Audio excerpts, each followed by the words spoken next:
একজন অমুসলিম বোন। জি। আমার আগের প্রশ্নের উত্তরে আপনার যুক্তি আর পরিসংখ্যানটা শুনলাম, কিন্তু আমি একটা ব্যাপার পরিষ্কার করতে চাই। সম্ভবত আগের দিনগুলোতে যুদ্ধ হলে পুরুষরাই যুদ্ধের ময়দানে যেত, পরিবারের হয়ে উপার্জন করত, কিন্তু এখন সময় বদলেছে আর সম্ভবত ভবিষ্যতে এই পরিস্থিতি আরো বদলাবে। মহিলারা যুদ্ধে যাবে, এখনকার দিনে মহিলারা চাকরি বাকরি করছে, আর হতে পারে মহিলাদের মৃত্যুর হার আরো বাড়বে। আর সেরকম সময়ে আসলে তখন কি একথা বলা যাবে যে হ্যাঁ, পুরুষ মানুষের মাত্র একজন স্ত্রী থাকা উচিত? এই ধর্মগুলো আসলে পৃথিবীর মানুষের জন্য, ঈশ্বরের জন্য না। বোন, আপনি খুব ভালো প্রশ্ন করেছেন। আগেকার দিনে যুদ্ধের সময় বেশি পুরুষ মারা যেত, আমি আপনার সাথে একমত। এখন সময় বদলে গেছে, কিন্তু তারপরে এখনো যুদ্ধে পুরুষই বেশি মারা যায়। গালফ ওয়ারে বেশি পুরুষ মারা গেছে, আফগানিস্তানে পুরুষ মারা গেছে বেশি, ভিয়েতনাম যুদ্ধে বেশি পুরুষ মারা গেছে। তবে আগেকার দিনে যত বেশি মারা যেত, এখন তত বেশি মারা যায় না, আমি একমত। এখনকার দিনে আমি বলেছি, ধূমপানে যে মানুষগুলো মারা যায় তাদের বেশিরভাগই হলো পুরুষ। মদ খেয়ে যারা মারা যাচ্ছে তাদের বেশিরভাগই পুরুষ। অ্যাক্সিডেন্টে মারা যাচ্ছে বেশি পুরুষ। আমি আপনার সাথে একমত যে মহিলারাও এখন যুদ্ধে যাচ্ছে। আর আমেরিকাতে কি ঘটনা ঘটলো, কয়েক বছর আগে আর্মিতে মহিলা সেকশন খোলা হলো, মহিলারা আর্মিতে, তখন থেকে মহিলার আর্মিতে যেতে লাগলো।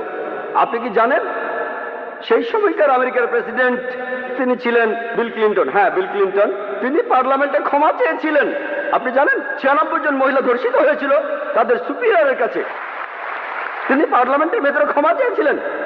বেশিরভাগ মহিলাদের যারা যুদ্ধ করতে গিয়েছিল তাদের সুপিরিয়ররাই তাদের ধর্ষণ করেছে। যখন আপনি কাঁধে কাঁধ মিলিয়ে যুদ্ধ করবেন তখন কি হবে?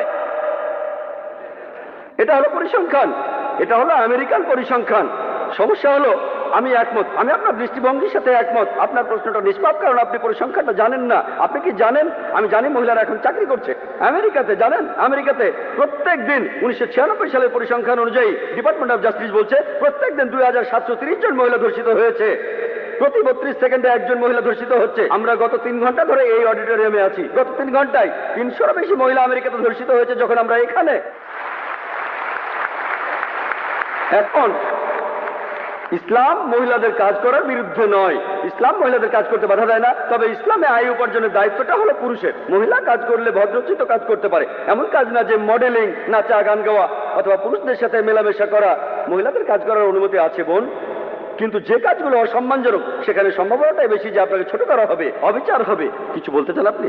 আমি মহিলাদের অসম্মানজনক কাজের কথা বলছি না, আমি ভালো কাজের কথাই বলছি। যেমন গাড়ি চালানো। পৃথিবীতে এখন মহিলা গাড়ি চালকের সংখ্যা বাড়ছে। ধরেন আমরা ভবিষ্যতের অবস্থা অনুমান করে নিলাম যে মহিলারা বাইরে বেশি কাজ করছে, তাদের মৃত্যু হার বেড়ে গেছে। সেরকম সময়ে কি এমন ধর্মের প্রবর্তন করতে পারি যেখানে পুরুষের মাত্র একটাই স্ত্রী থাকবে? আমি বর্তমান সময়ের প্রেক্ষাপট নিয়ে বলছি না, সব ধর্মের কথাই বলছি। আমার প্রশ্নটা হলো, সময় বদলানোর সাথে সাথে আমরা কি আমাদের ধর্মটাকেও বদলে নিতে পারি? বোন, একটা সুন্দর প্রশ্ন করেছেন যে সময় বদলানোর সাথে সাথে ধর্মকে বদলাতে পারে কিনা। যদি ধর্মটা নিখুঁত না হয়ে থাকে তাহলে পরিবর্তনের প্রয়োজন আছে, কিন্তু নিখুঁত হয়ে থাকলে পরিবর্তনের কোনো প্রয়োজন নেই।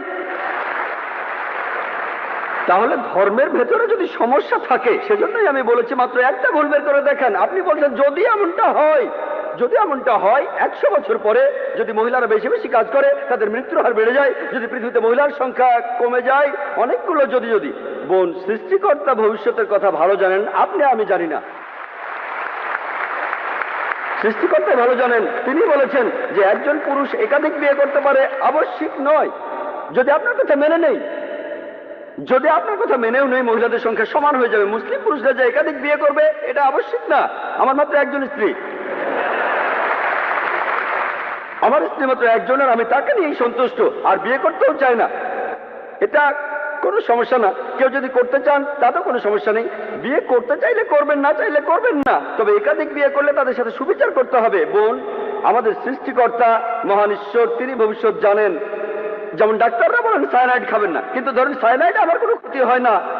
উদাহরণ দিচ্ছি, ডাক্তার জানে, কিন্তু ডাক্তাররাও মানুষ, তারও ভুল হতে পারে। মহান সৃষ্টিকর্তা তো সবার উপরে বড় ডাক্তার, তিনি সবচেয়ে বড় ডাক্তার, তিনি আমাদের প্রয়োজনটা জানেন। সেজন্য আমি বলছি, এখন আপনি করোনার একটা ভুল দেখান, আগামীকাল হয়তো একটা কিছু হবে, সেদিন ইনশাআল্লাহ আপনি আমাকে প্রশ্ন করবেন আর আমিও আপনাকে উত্তর দেব।